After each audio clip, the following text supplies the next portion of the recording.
Friends, आशा है अच्छे होंगे और राधा रानी की कृपा से सब बढ़िया ही रहे। हम तो यही चाहते हैं। तो आज मैं आपको बरसाना धाम श्री लाडली जी महाराज जी की कहानी बताने वाला हूँ, जो एक सच्ची घटना है। जो कि ये कहानी भी मैंने खुद ब्रजवासियों के मुख से सुनी है। तो मैं आज इस ब्लॉग के द्वारा आपको भी सुनाऊंगा इस कहानी को। आप वीडियो को एंड तक देखना, फिर आप बीच बीच में से देखोगे तो आपको कुछ कहानी समझ में नहीं आएगी। आपको पूरी देखनी होगी शुरू से लेकर एंड तक। तो चलिए कहानी को स्टार्ट करते हैं। तो लाडली जी के मंदिर में एक पुजारी रहा करता था। वो देखता था कि क्या कहते हैं, भक्त कुछ ना कुछ लाते रहते हैं लाडली जी के लिए, कुछ चढ़ावा लाते ही रहते हैं। तो उसने सोचा कि मुझे भी कुछ लाना चाहिए। लेकिन वो बहुत गरीब था, इतना गरीब कि कुछ कह नहीं सकते। वो तो सौभाग्य था उसका कि वो लाडली जी के मंदिर में सेवा करता था। तो उसने एक दिन ठान ही लिया कि मैं तो अब कुछ ना कुछ ला कर ही रहूँगा। तो फिर एक दिन उसने दुकान पर से जाके कुछ कपड़ा लिया, बाज़ार से लाया वो कपड़ा कुछ। तो उसने ना पोशाक बनाने की सोची राधा रानी के लिए, पोशाक। तो उसने ना वो पोशाक तैयार करनी शुरू भी कर दी।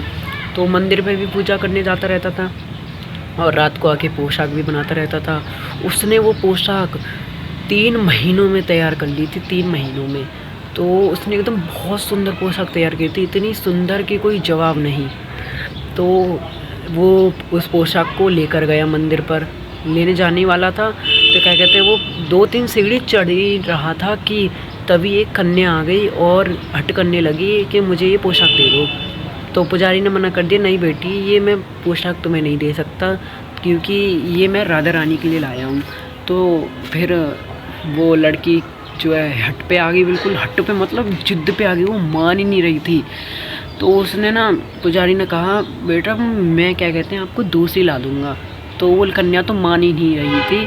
तो क्या कहते हैं, वो कन्या पुजारी के हाथ से वो पोशाक छीन के ले गई। तो कितना बुरा हुआ ना पुजारी के साथ। तो फिर वो वहीं पर बैठे बैठे रोने लगा पुजारी कि राधा रानी मैं आपको क्या चढ़ाऊँगा, कि राधा रानी मैं आपको क्या चढ़ाऊँगा, ऐसे कर करके रोने लगा वो।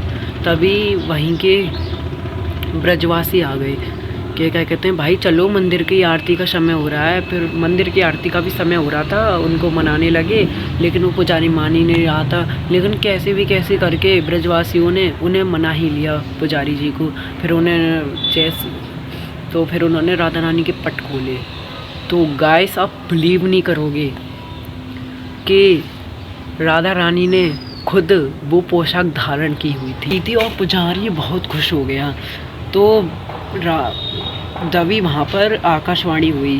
पहले होती थी ना, पहले ज़माने में आकाशवाणी हुआ करती थी। तो जब भी वहाँ पर आकाशवाणी हुई, क्या कहते हैं, तभी पुजारी ने कहा कि आपने ये मेरी पोशाक तो ये कन्या लेकर भाग गई थी, आपने कैसे धारण कर ली राधा रानी। तो फिर आकाशवाणी में राधा रानी ने कहा कि तुमने इतने सच्चे दिल से ये पोशाक मेरे लिए बनाई है, तो मैं इसे कैसे धारण न करती। जो सच्चे दिल से मुझे भज लेता है, मैं उसी के पास आ जाती हूँ। और सच्चे दिल से तुमने मेरे लिए ये पोशाक बनाई है, इसलिए मैंने ये धारण की है।